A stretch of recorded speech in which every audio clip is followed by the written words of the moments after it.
Good evening from Winnipeg, the audience of Conflict and Resilience Research Institute. It's a warm welcome from a very cold, wintry evening in Winnipeg. I hope you will bear with us next an hour or so for an exciting and I would say very rich and a very different type of presentation today. Thank you for joining us for this important conversation. And today's webinar titled Reporting a Revolution: What Field Notes Reveal About Myanmar's Road to Peace. It is a core component of our Global Affairs Canada funded project dedicated to understanding and supporting pathways towards a sustainable and just peace in Myanmar. Myanmar is not in a moment of ordinary conflict. It is in the fourth year of a nationwide armed uprising against military rule. Since the 2021 coup d'etat, more than 60,000 people are estimated to have been killed, according to various news sources, and millions have been displaced as fighting spreads across the country. The United Nations estimates that around 3.5 million people are internally displaced, with entire communities forced to flee repeated airstrikes, artillery attack, and scorched earth campaigns by the military. What is striking today is how much the balance of control has shifted.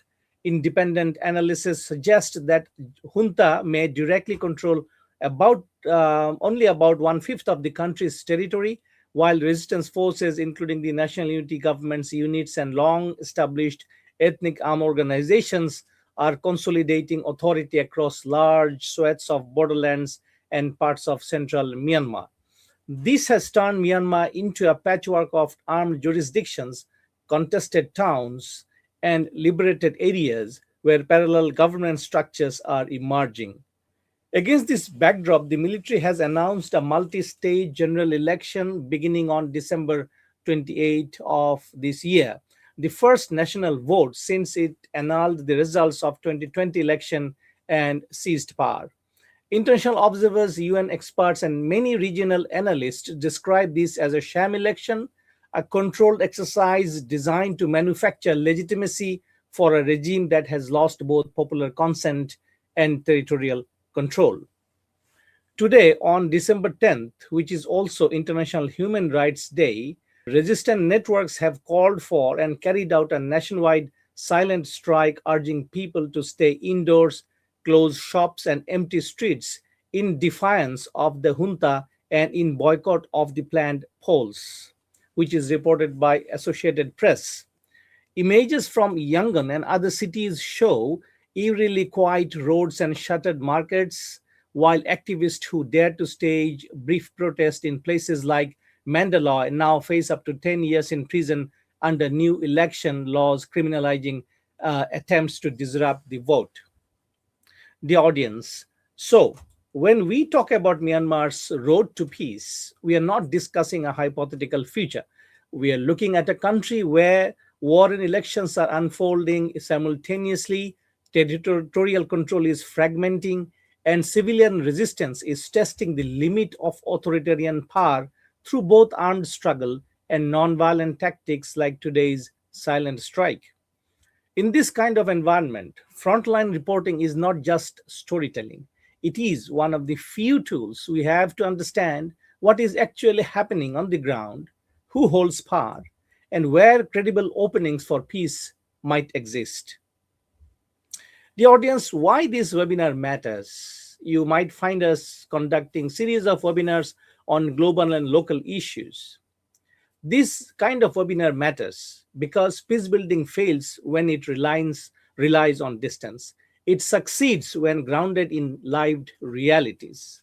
Frontline reporting offers three strategic advantages, which we'll listen more intently from our presenter today. So, these are the three strategic advantages: clarity, insight, and anticipation. In a context where the junta restricts access and narratives are weaponized, authentic field reporting is not optional. It is indispensable for any serious attempts to chart peace.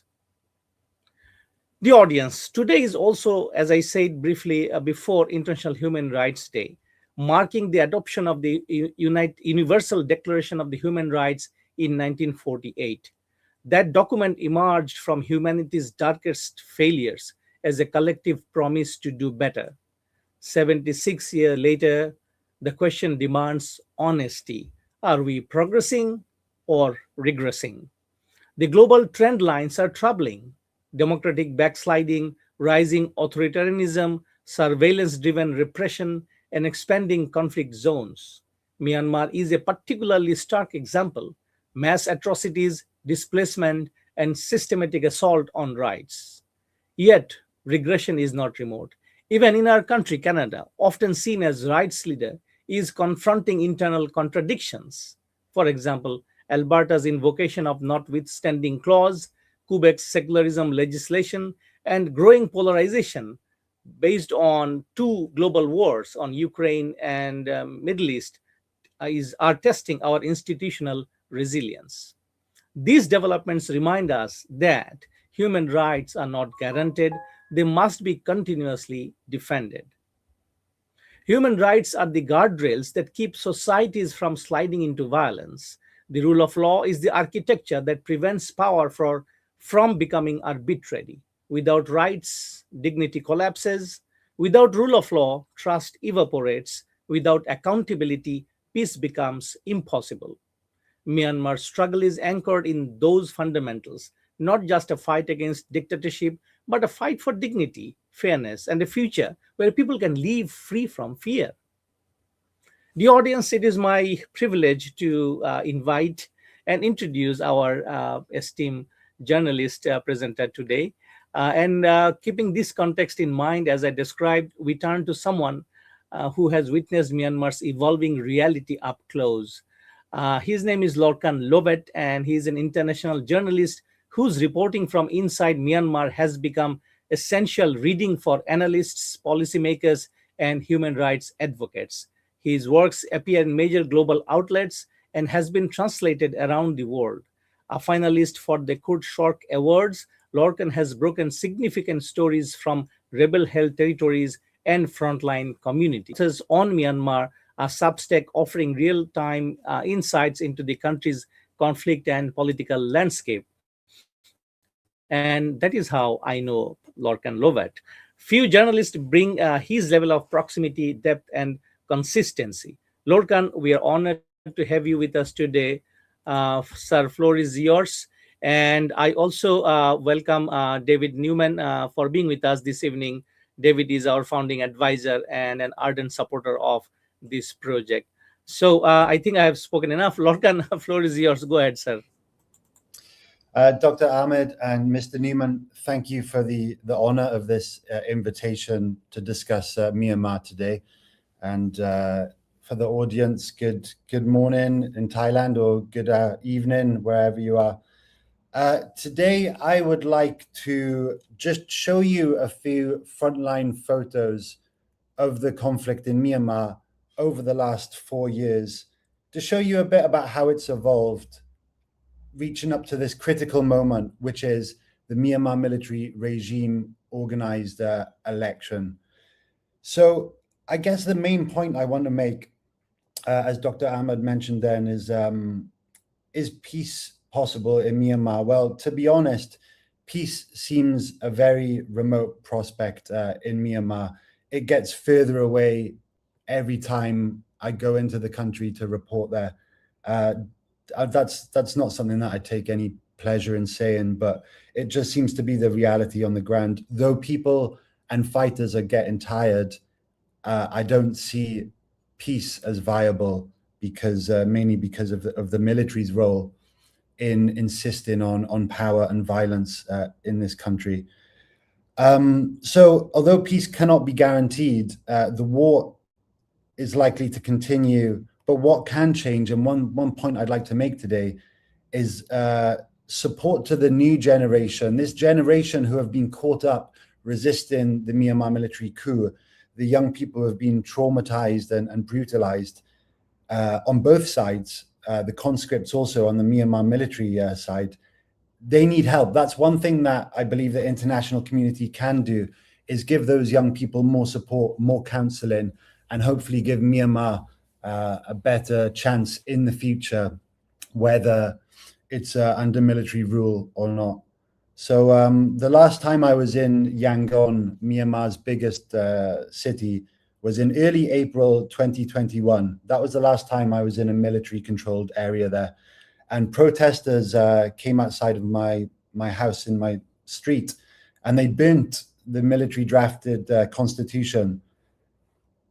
Just after the military seized power, there were millions of people on the street.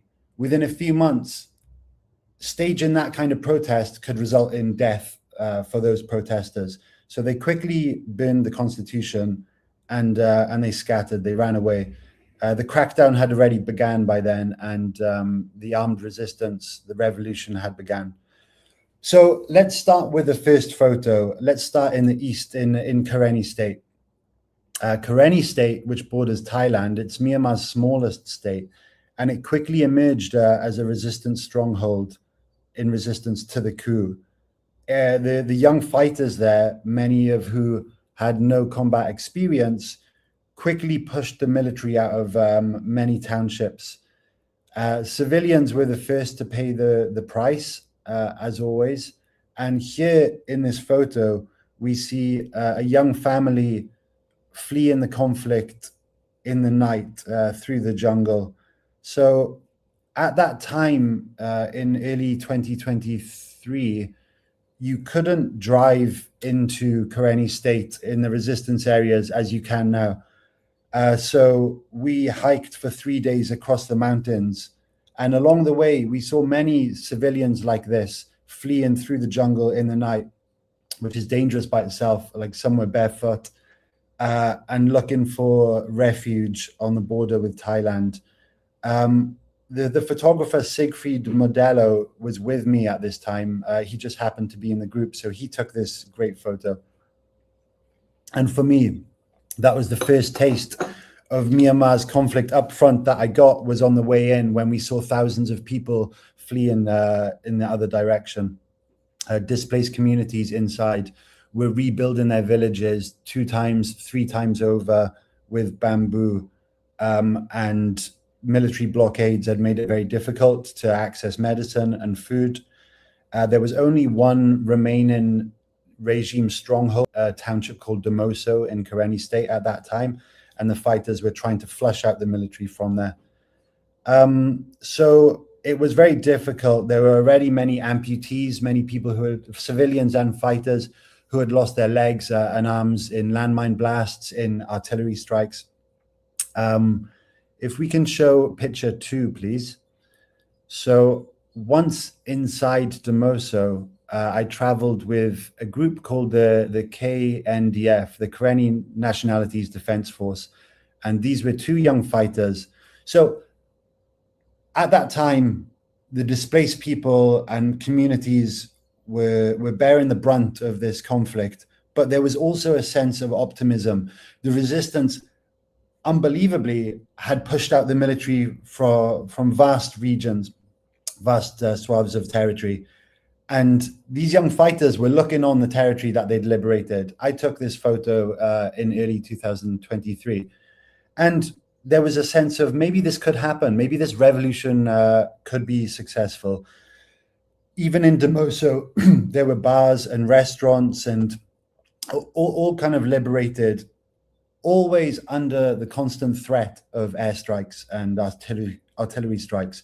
But even still, this enduring sense of optimism that maybe Myanmar could take a different path if the resistance could hold it together and could keep pushing and could obviously nail the very important elements of this conflict, which are like logistics and access to ammunition and weapons. So while we had that optimism, if we see photo 3, there was always extreme violence. This photo was taken by a very courageous photographer called Mok Kam Wa, and it shows the People's Defense Force, the fighters, try to take out one of their comrades to safety. So violence, extreme violence and death and despair, that's always been a feature of since the military coup. That's always been a feature of what's happening in Myanmar. and it's difficult to escape. So young people have sacrificed their lives from almost since day one of this coup. And that's important in the context of peace, because there are tens of thousands of resistance fighters who are this age from Gen Z. Do you think that they're going to accept military rule after their best friends have lost their lives, after they've lost limbs, after they've lost families, after their friends and families have been abducted by the military and been tortured?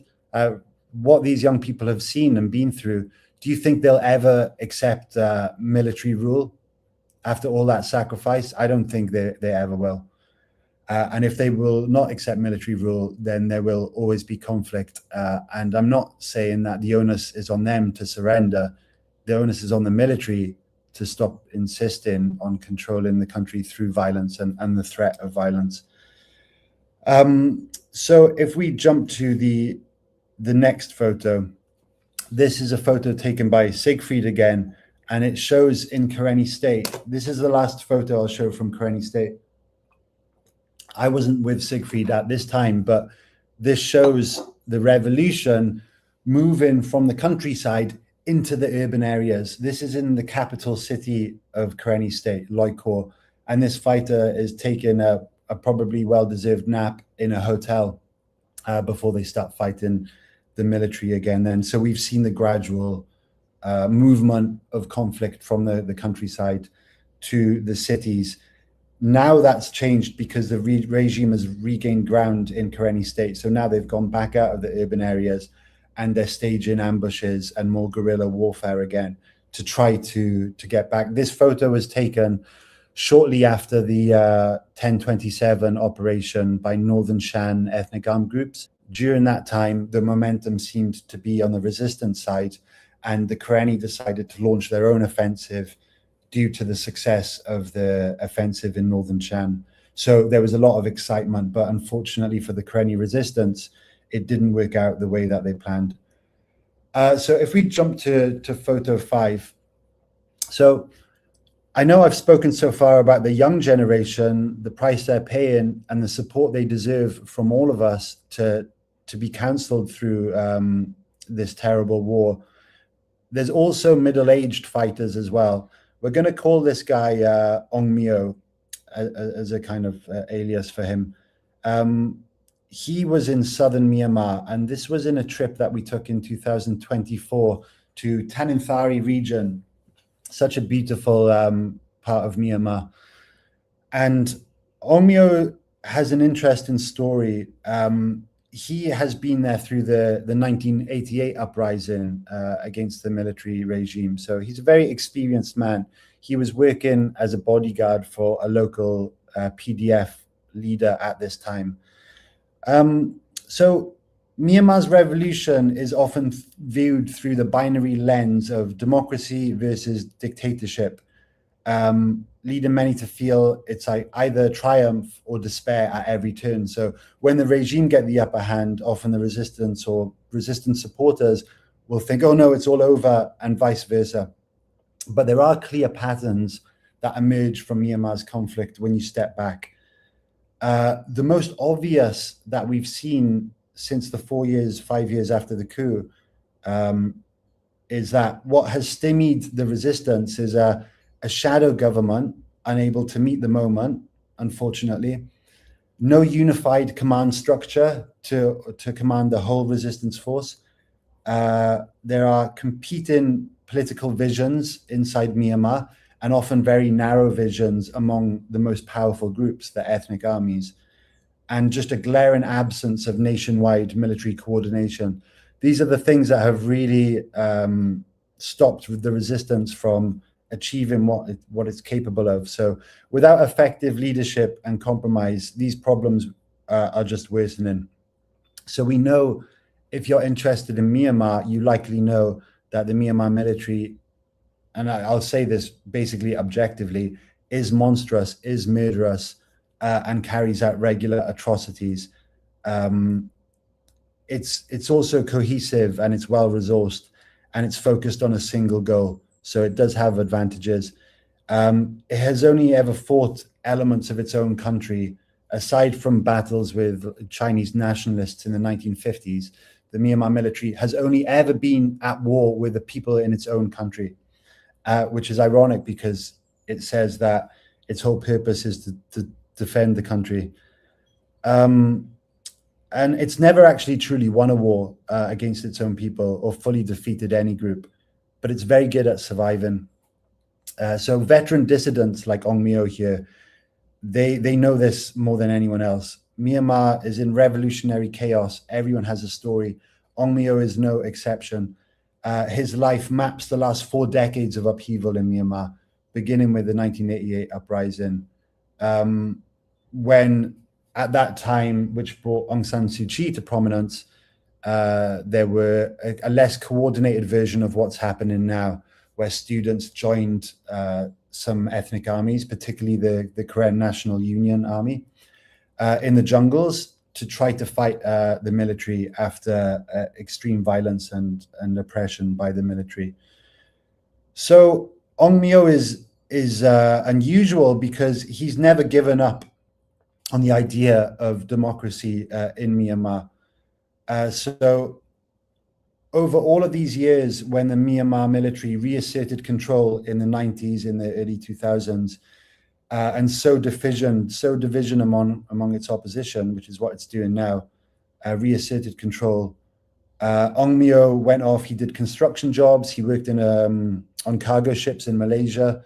He did a spell in a monastery, and he saw that the Myanmar military seemed to be slowly opening up to the world under a pseudo-civilian government. And then he saw again the coup, and the protesters once again faced bullets. It was deja vu. So Ong Myo had a network of veterans like him, and they got into action straight away. The ABSDF, which some of your audience might be familiar with from the late 80s. And all of these older guys, they went into action. They started to train the younger generation, and they started to help them organize. And at this point, Ong Myo said, this was in 2024, that he thought it was a kind of a 50-50 chance that the revolution would be successful this time.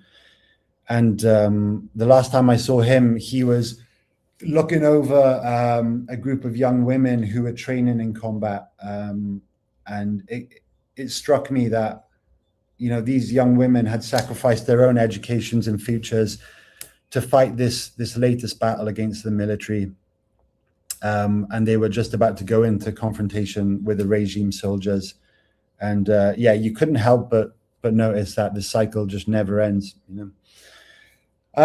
If we jump to picture 6 then, please. So picture 6, these are Muslim fighters in Tanintharyi region, in the same region.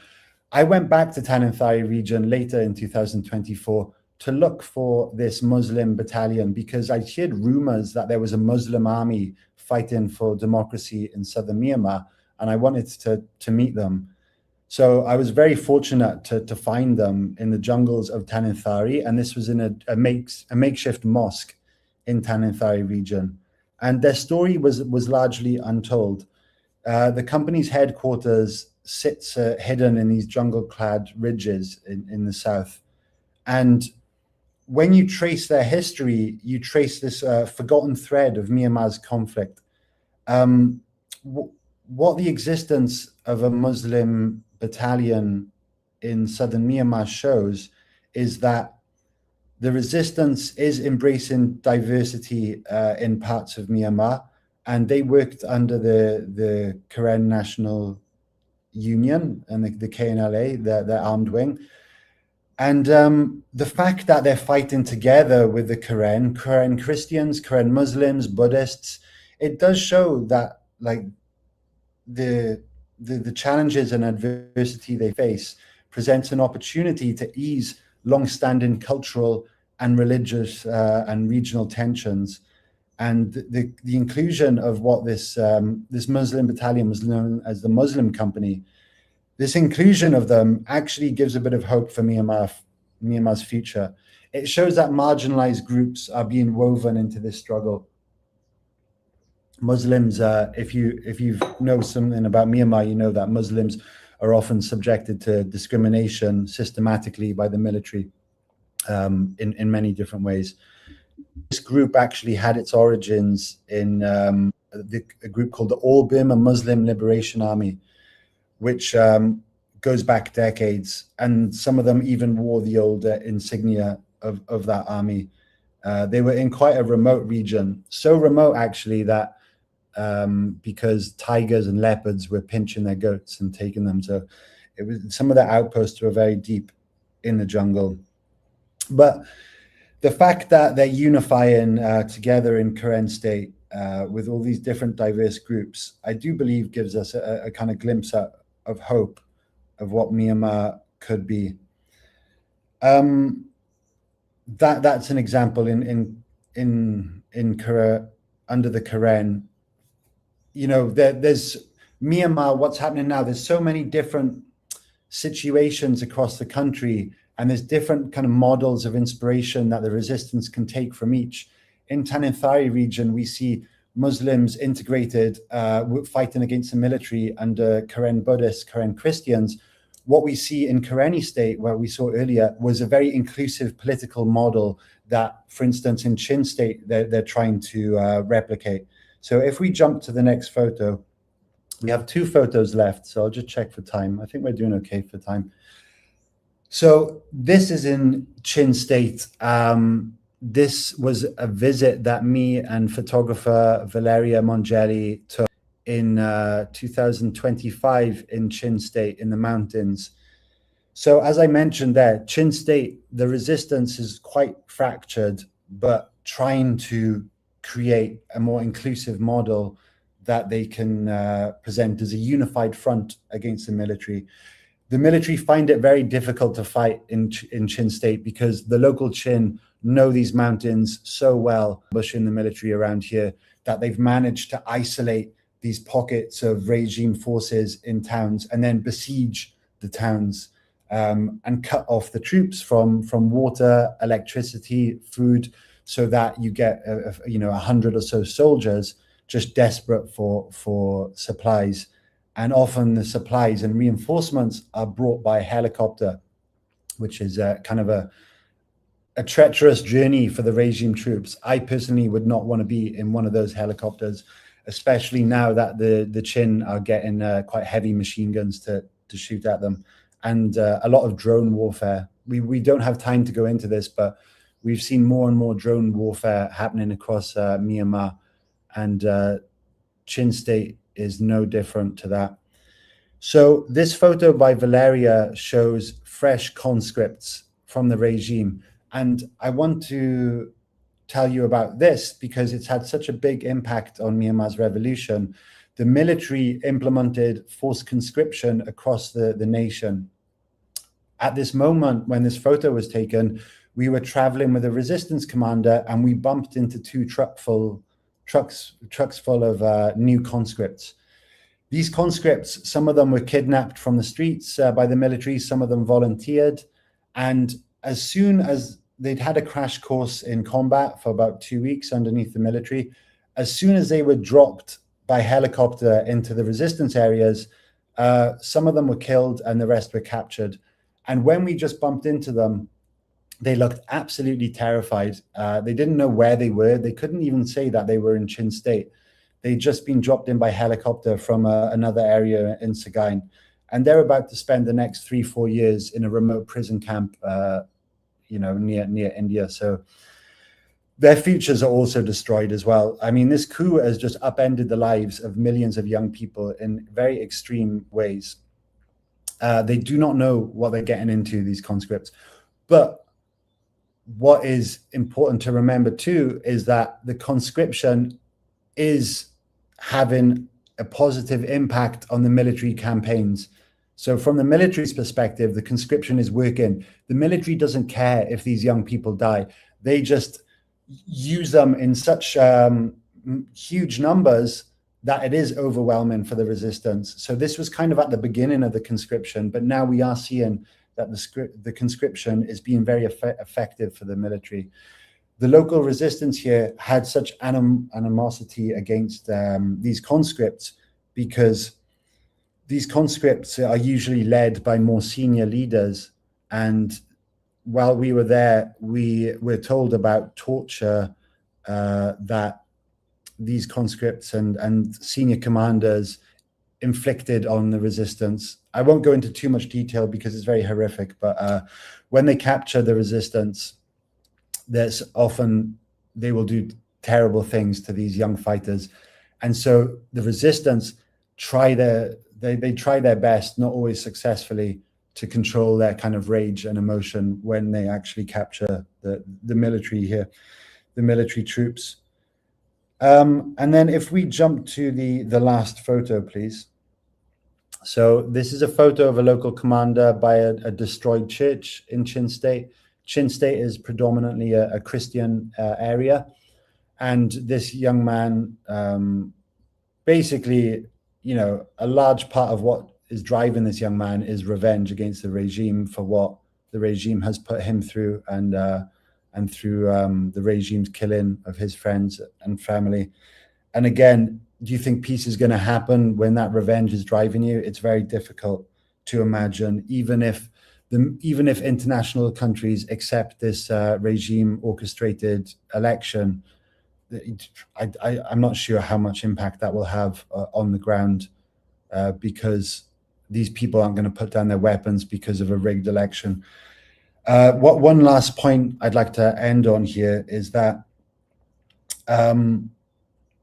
one important dynamic of this revolution that we're noticing more and more is the relationship between post-coup forces, so the Gen Z, the younger people, like including this man in the photo, and more established ethnic armies.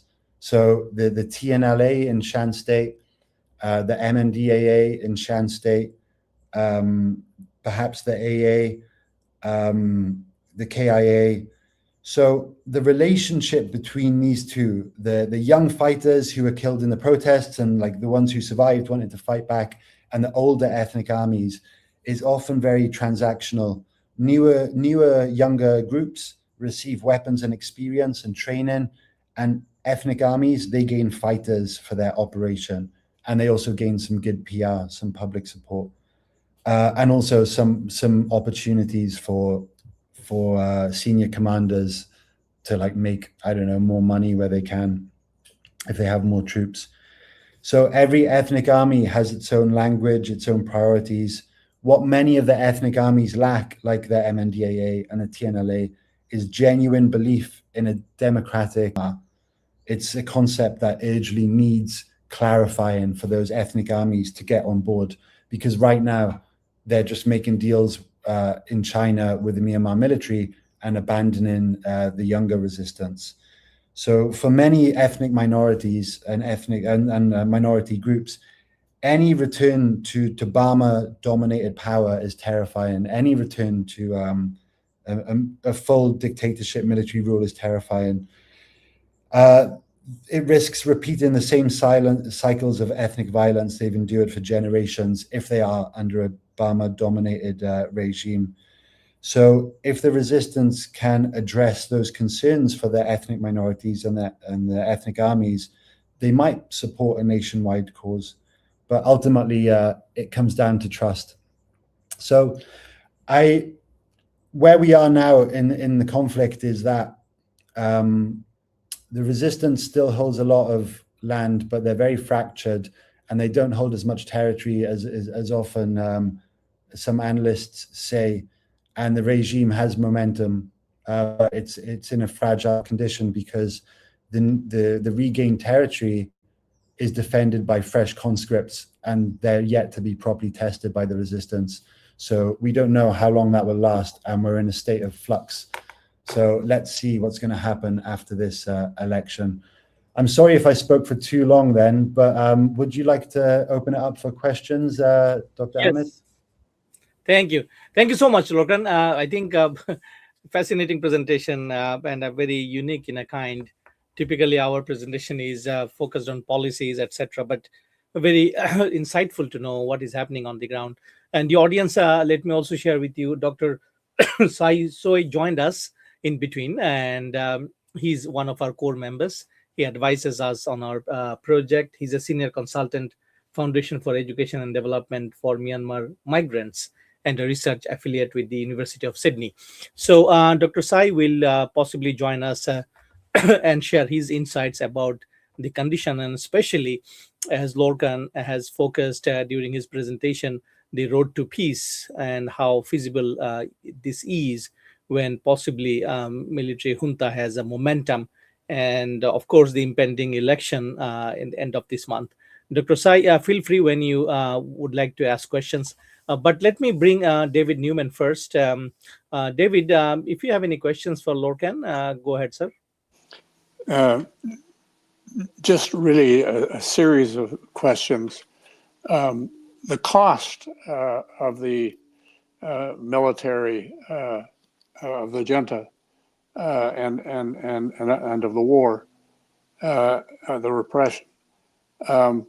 Are the conscripts paid? Is there an inducement monetarily for them to participate? And my next question would be about whether there's mercenaries as well from outside the country that are part of this. So costs, conscripts, mercenaries.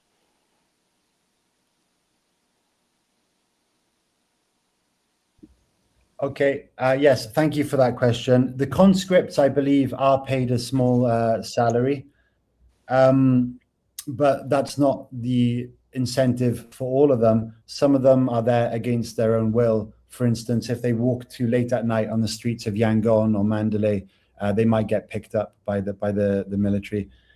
I think when they're actually on the ground, it's all just about survival. It's not really money that's driving them. It's survival of for their friends, for their comrades, and for themselves as well. They're not ideologically on board with the military in the same way that more senior soldiers are, because they've had more time to be subjected to the kind of brainwashing that the military training puts them through. So that might play an important part in the future. But yeah, in short, I think many of them do receive a very small salary. The next question was about mercenaries. So I personally haven't met any paid mercenaries. However, I have met a lot of foreigners who are fighting there, Western foreigners from Australia, from Britain, from European countries, and from the US, and perhaps from Canada. I wouldn't be surprised if there were a few from Canada who had experienced conflict there. They tend to be more joining the conflict for ideological reasons, fighting for democracy, fighting for a better future against Myanmar. They've read about the Myanmar military in the news. They see the injustice, and they want some adventure often, and they want to try to basically help the resistance forces to beat the regime. Now, that doesn't always go very well. I mean, you know, Myanmar is a complex place, and it's not an easy conflict to kind of just jump into. It didn't have the same organization for foreign volunteers that Ukraine did or Syria did, or Kurdistan. So sometimes I remember hearing a story about two South Koreans who tried to join the conflict in Karen State, and they lasted a few days because they didn't do basically what they wanted to do, which I think was often just to pick up a gun and start shooting. So yeah, there's foreign fighters for the resistance, a very, very small number in relation to other conflicts. On the regime side, yes, also there are Russian trainers training the regime soldiers, and there are Chinese security forces in Chaopiu in Rakhine State guarding Chinese infrastructure projects. So there are foreign forces on the ground helping the regime as well. Was that your two questions? Yeah, well, my final one is, because it's got a lot of public television coverage, is the so-called watermelons, the spy network within. I mean, is that real, and is that an effective, really a source of intelligence and assistance to the resistance? Yeah, absolutely. So the watermelons are called watermelons because they are red on the inside, representing the revolution. green on the outside because of their military uniform. And they are, in my experience, from my reporting, a really valuable asset for the resistance. The military, although it is more cohesive than the resistance, there are many elements inside the military, many soldiers who do not agree with the regime leader, Min Aung Hlaing. They do not agree with the coup, and they do want to support the resistance, or they perhaps want to set up a future for themselves outside of the military, and they're using the help for the resistance to kind of build that future as well. So there is a very vast network of watermelons which are feeding information to various resistance forces about military positions and intelligence. And that is very, very valuable for the resistance. Also, there are troops who have defected to the resistance who are actually working on the ground as well to show, hey, this is the best tactic that you can use to kind of take this outpost, for instance, and very practical, tangible kind of advice like that. My final question is, how is Canada perceived by the resistance in Myanmar, if at all? Yeah, I think it's very minimum. I don't think Canada is much on the register of many resistance groups, other than seeing it as part of a larger representation of the West and of countries who they really wanted to get their support. So Canada, the US being the kind of the face of that, but Canada, Australia, my own country, the UK, European countries, before this armed revolution began, they were reaching out to countries like Canada in any way possible to say, please help us, please help us, please support us. The military have seized power, and we need any help that we can get. But unfortunately, because of the kind of geopolitical winds of the last 2 years, they are not receiving that help at all. So I think, if anything, they've become very disillusioned with the idea of the pro-democratic West.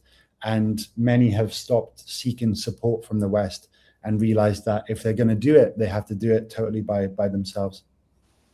Thank you. I yield to Sai. Thank you, Logan.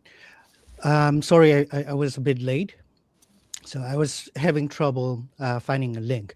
But what I've heard, actually, it's really, reflecting the real situation on the ground. So what also I did a bit of analysis regarding the fragmentation of the EAOs, and within, in a very small PDFs group, there's some sort of a fragmentation going on. And most of the politicians are pretty much concerned whether it would become structural in terms of, fragmentation. And also at the same time, the Chinese intervention regarding the peace negotiation and, yielded some of the territories back to military. So what are the perspective of small EAOs, especially when you talk about Chin?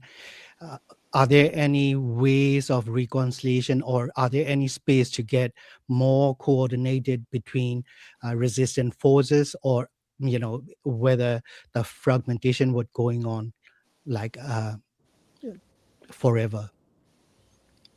Yeah, thanks, Sai, for that.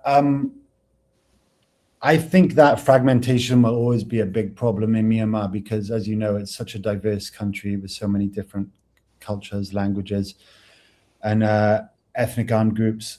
In Chin State, for example, the established ethnic army, so the CNF, are leading a coalition which has a lot of tension and sometimes even violent clashes against the post-coup forces, the Chin Brotherhood. And the Chin Brotherhood have an alliance with the Arakan army.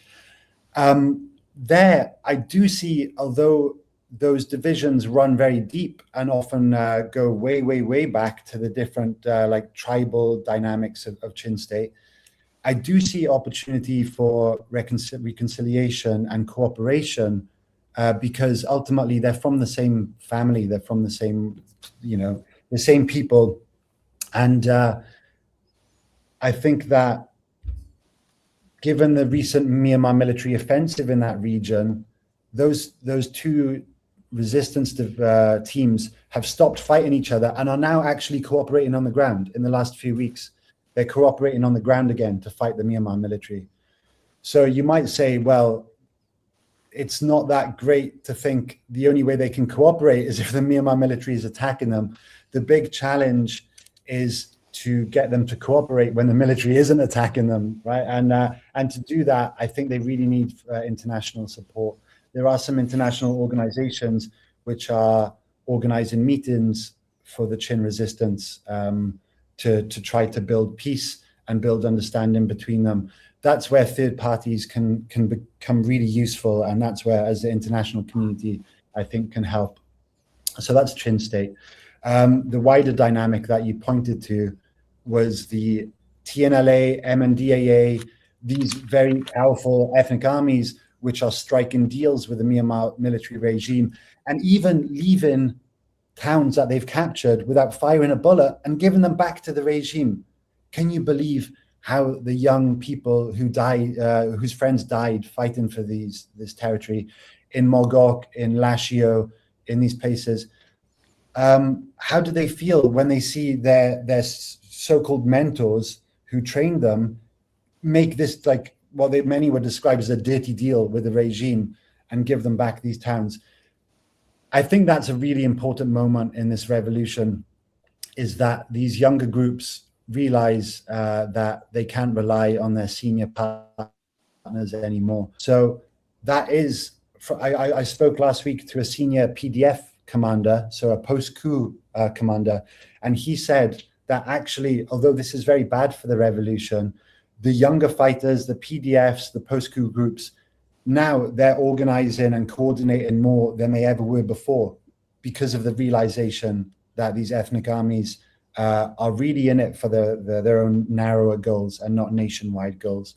So although that creates fragmentation between the ethnic armies and the newer forces, I think it is also encouraging more coordination among the post-coup forces as well. But I think the fragmentation, I don't see that going away anytime soon, right? So I think you'll know better than me about the fragmentation in Myanmar. It's a very difficult problem. Yeah, thank you. And on top of that, do you have any recent situation updates regarding Palawa, especially with Chin and Arakan Army? I don't, I'm sorry. From the last I heard of that, some Chin residents were filing complaints because of alleged forced conscription by the AA, but I haven't been able to verify those reports, and I haven't reported on that region for a while. So I'm not sure there, but Rakhine as a whole, so the Arakan Army control a part of southern Chin State, as well as their what they see as their homeland in Rakhine State. The conflict is quite intense there. The AA have liberated most of Rakhine State, but have just Chaopiu and Sitwe basically left. And because the Myanmar military have made deals with the powerful ethnic armies like TNLA, MNDAA, they're able to divert a lot of their strength and forces to that area now. So the AA, if those reports of forced conscription are true in Palatwa, then I imagine it might be related to the intensification of conflict and the pressure that the AA is facing against the Myanmar military there. Thank you, Logan. Thank you. Lorcan, I don't have many, but one quick update, and it's very fascinating to see you did cover this Muslim battalion, as you might, the way you've called it. So can you give us a little bit more description of this Muslim battalion? And was it composed of, are they all Rohingyas by ethnic groups, or there are a mix of Muslims from other parts of Myanmar? Oh yeah, so this was absolutely fascinating for me, because the first time I went to Tanintharyi region after the coup, I was there to report on the PDF. And I asked a local PDF fighter, what other groups do you have? And they said, oh, we have the Muslim Company. And I was like, what's the Muslim Company? And he said, oh, the Muslim Company have been here for a long time and they're fighting the military. And then he also said they have a communist armed group there as well. So I said, okay, please let me come back here to find the Muslim Company. So a couple of months later, I returned, and we took a 10-day trip across the jungle and eventually found the headquarters of the Muslim Company. And it's a very long history. So actually, the history really goes back like over 1,000 years, because the southern Myanmar is very diverse, but Muslim traders have been going there for millennium. And so they've long been a part of the society there. And many have taken administrative positions, even like hundreds and hundreds of years ago. They are Muslim Malays. So like the Malays, some of them can trace their ancestry to Persia and to the Middle East. It's a very mixed kind of bunch of ethnicities. Muslims in Myanmar are often seen as an ethnicity. Oh, there's the Karen, there's the Shan, there's the Muslim. But actually, Muslims in Myanmar are very, like, they've got many different ethnicities among them. So I didn't meet any Rohingya Muslims fighting for that group, but there were many Muslims from different ethnic backgrounds there. And interestingly, who was joining this group? Well, the Muslim Company had been going for decades, and they'd been fighting. They'd been fighting alongside Arakanese fighters in the early 2000s. So that was at a time when Muslims and the predecessor of the Arakan army, they were running up and down the coast of Myanmar on speedboats with guns, and they were fighting together. At that time, after the coup, the Muslim Company was attracting Muslim fighters from across Myanmar.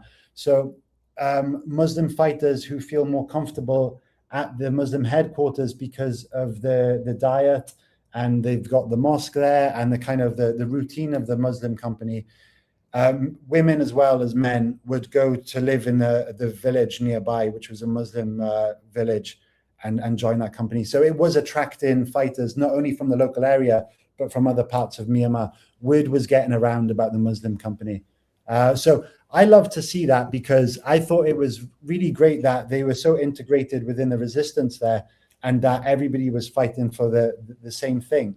I wanted to write about that, which I did. You could check it out. It was a feature for Al Jazeera, because nobody knows about that in Myanmar, right? But like, Myanmar's not all about division. There is cooperation there as well. Thank you. No, thank you so much, Lorcan. That was a news to me as well. But I do remember I possibly read your article, because I do follow you in Substack, as you know.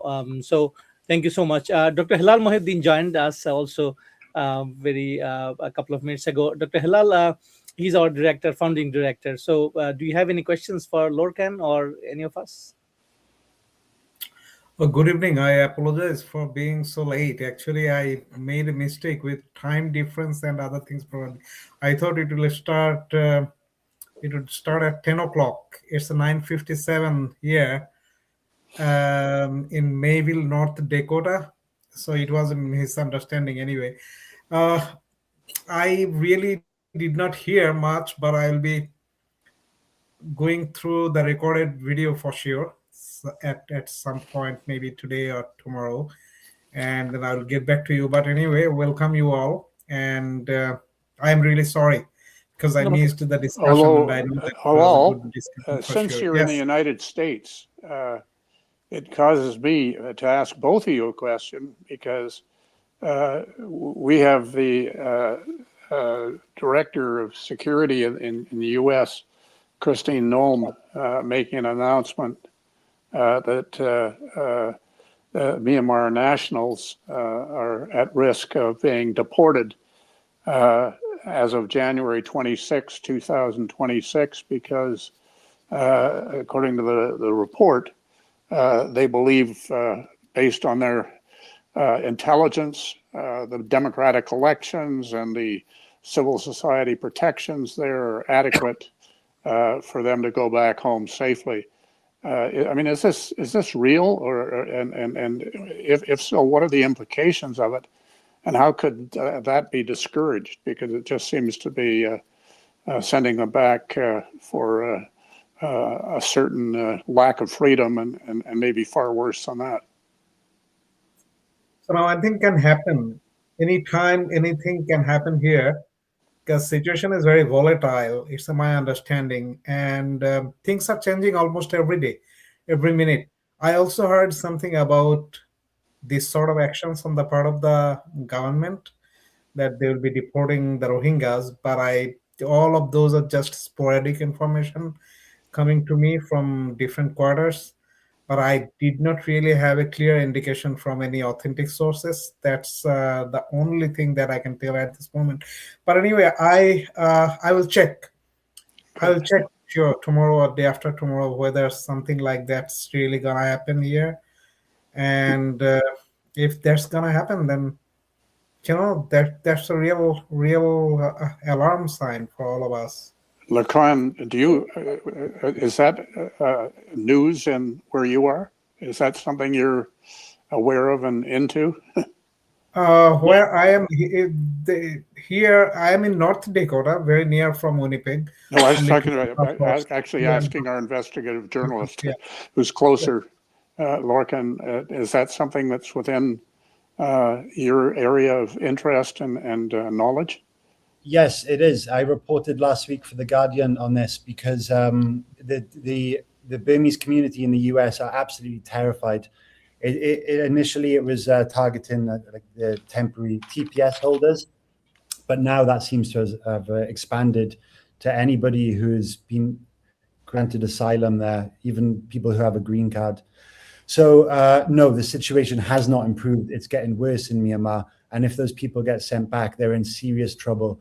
A lot of young people who went to the US, they have spoken out against the regime online. So if they get sent back to the country after speaking out to against the regime online, they're going to get arrested straight away at the airport.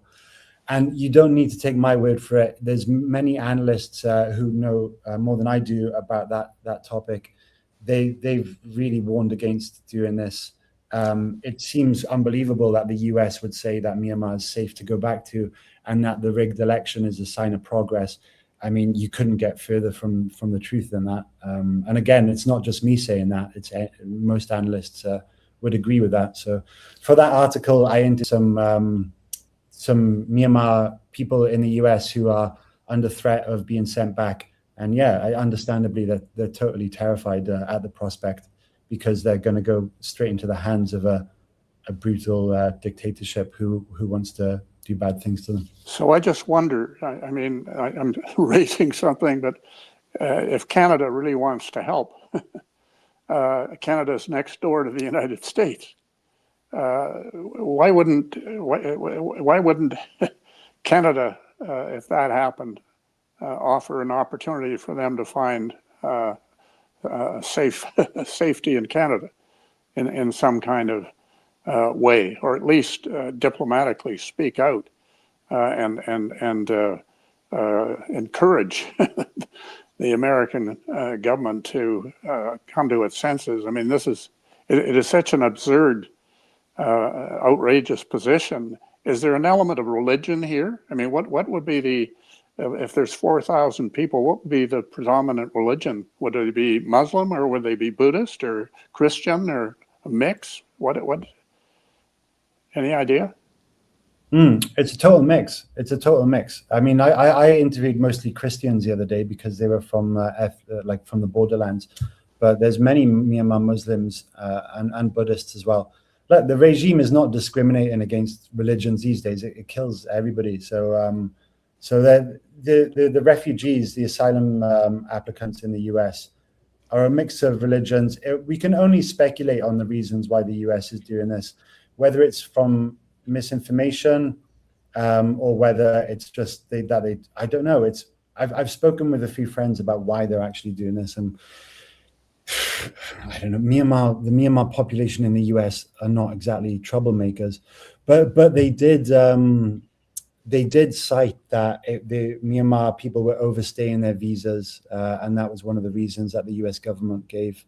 But yeah, it's difficult to tell exactly why they're doing it. They're lumped in with many other countries. Yeah. So does it mean the regime's lobby are working hard? Because it seems like the regime has hired a lobby group in the United States, right? Yeah, it's hired two lobby groups, and that this might be the fruit of the lobby groups, or it might, I don't know. It's really difficult to say. We can only speculate. It might be because the US is just like looking for excuses to play up to their own domestic supporters and get rid of what they see as foreigners. Recently a military crony, Zorzor, was hired as the chairman of some important committee in FIFA, and FIFA's been very closely linked to the Trump administration. And there are many other signs that we're getting that the US might dramatically change its position on Myanmar. And we don't really know exactly why that is, but it's definitely worrying for many Myanmar people. Thank you. Thank you so much. Dr. Sai, we are just running out of time today, but can we get some comments from you, Dr. Sai, and then if Lorcan would like to compliment the upcoming election. And we have heard US's changing position in supporting Myanmar. But Dr. Sai, what are your views about the upcoming election and how it will change anything on ground or in abroad? We did a kind of a study on that, especially looking kind of a medium term scenarios. So what we are seeing with the current situation, like Logan has mentioned, the fragmentation is much more structural within and intra ethnic groups as well. So with that fragmentation, and at the same time, you would see the NUG and the what we call it trust deficit, like Logan mentioned. There's kind of a deficit in trust, not just between the military and the resistant group, but also within different resistant groups. There's a trust deficit, and with that upcoming election, what we could foresee is becoming much more fragmented in a way, and at the same time with the intervention, especially in the northeast or the northern side of Myanmar, especially to the larger EAO like TNLA and MNDA, where they would be pressured to accommodate some of the military's bargainings. So with that scenario, what we are focusing is to seeing much more crony, unstable crony federalism. So some of the group, because it's becoming much more difficult for each resistant group to survive in terms of raising fundings, ammunition, because the war group has already announced that they will no longer supplying any ammunition or weapons to any of the resistant groups, and also they remain kind of neutral. And at the same time, we also understand that how they have built up relationship with China in terms of economic interests. So with that situation, so what we are looking is to have much more coordinated mechanism. At the same time, we are seeing the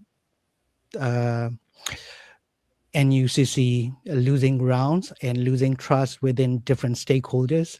So there's not much of a space for coordination or cooperation in terms of building up or developing a political consensus or having a political consensus solution within different groups. That would create much more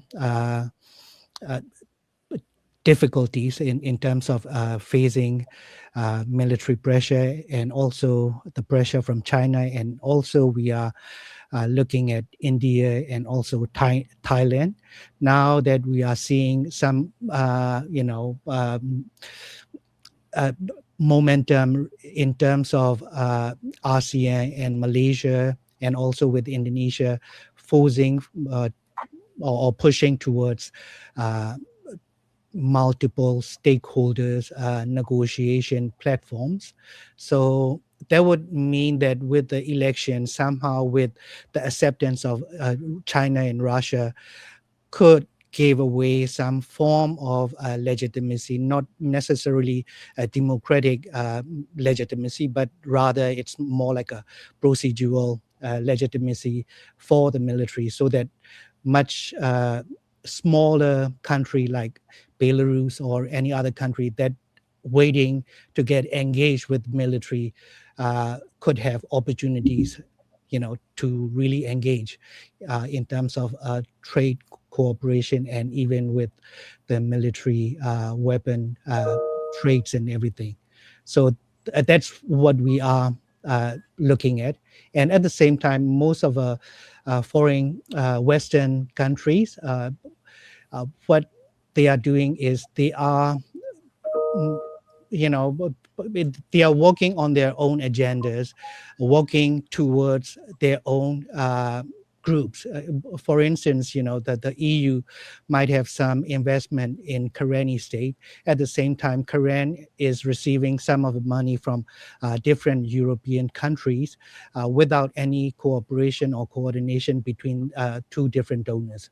That would somehow create much more disparity in terms of building up their governments or the governance systems and the structures. So that would create much more fragmented situation rather than putting them together for a much coordinated effort. So with that situation, with international Western investment and the China and the pro-military, patron states, what I call them, having much more interest on stabilizing the military regime, governance system and structures, to stabilize the country. So that's a kind of a competition there. But at the same time, now we are seeing much more advantages towards military regime having upcoming election, paving ways for gaining legitimacy from some of the smaller countries. Thank you, Dr. Sai. Lorcan, very quick comment on it, and then we'll close. Go ahead, sir.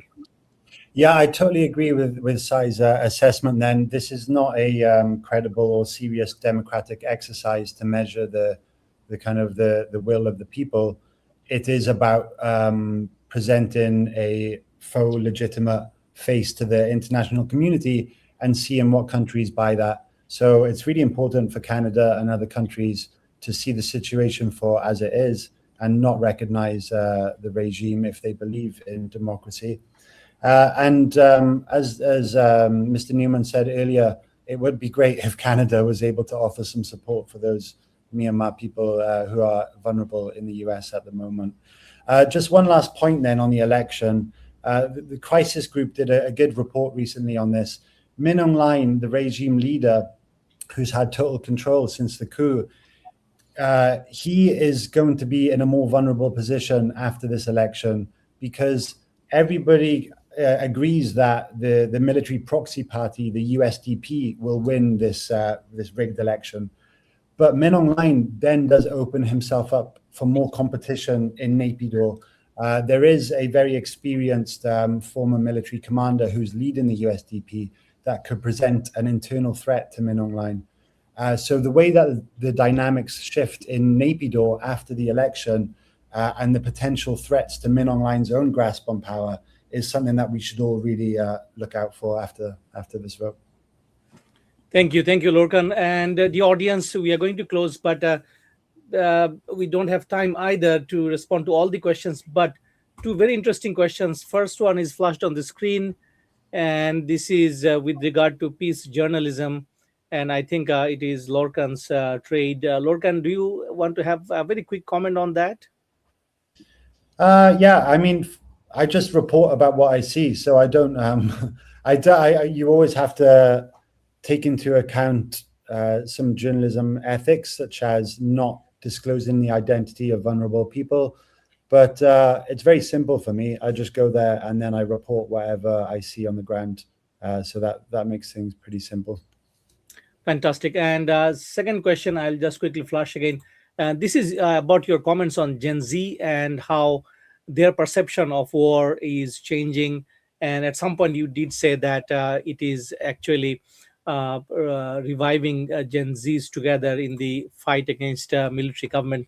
So, what are your messages about Gen Zs of Myanmar? Well, the future of Myanmar lies with Gen Z, and this generation has been absolutely traumatized and brutalized by the Myanmar military and the conflict that they've had to launch against the military for democracy. So does Gen Z hold particular influence? Yeah, absolutely. What Gen Z needs the most in Myanmar is real support for mental health and for practical things like for those who have lost limbs. They need recognition that they are going through hell, basically, to face up against one of the most brutal militaries in Asia. And so they need recognition of their struggle. And yeah, I mean, the future will lie in their hands. So the way that the world treats them now, the Gen Z in Myanmar, will, I think, help define the future of the country. Thank you. Thank you so much, Logan. The audience, we are going to close this session. But I mean, as an educator and researcher in this area, I would like to pin hope for Myanmar and the future. Of course, there are many reasons not to be so hopeful, but things change on the ground, and I strongly believe that people cannot fight for centuries or generations. So there must be an end to any conflict. So, but we have to wait and see how it occurs and at what cost. These are important. And today we invited Lorcan to explain some of the things that he is covering. And the audience, please do follow Lorcan in Substack, and he writes quite profusely to all these major news network and tapestry of information that he is relaying from the ground. So that will be a vast of knowledge repertoire that I would strongly recommend. And the audience, remain with us for the next couple of webinars in this project. We are covering various grounds, and we are bringing speakers from different disciplines. So our objective is to gain a lot of knowledge on the conflict, so that the process that we outline is grounded on reality and realistic aspirations.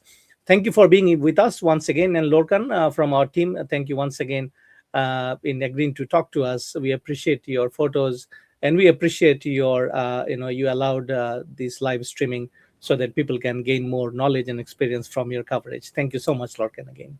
It was a pleasure to join you all today. Thank you very much. Thank you. Thank you. Goodbye. Thank you. Goodbye.